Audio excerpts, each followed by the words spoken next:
Elle est née sans rien, abandonnée par ses parents.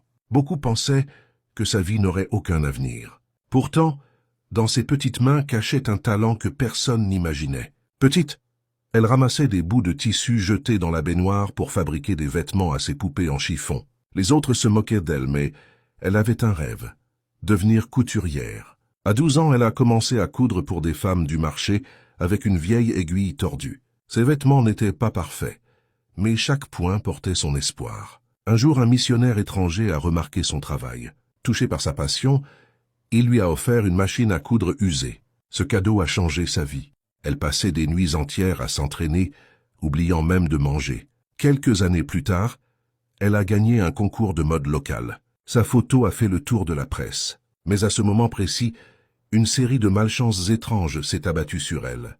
Sa machine à coudre est tombée en panne sans raison. Ses tissus disparaissaient mystérieusement. Chaque projet échouait au dernier moment. Personne ne comprenait, sauf dans son quartier, une vieille tante jalouse murmurait qu'elle n'aurait pas dû aller aussi loin. Un soir, en revenant de l'église, elle voit un enfant jouer derrière la maison de sa tante. Le garçon trouve une boîte enterrée remplie d'aiguilles rouillées et de morceaux de tissu liés par des fils noirs. L'enfant jette la boîte au feu. Au même moment, elle reçoit un appel.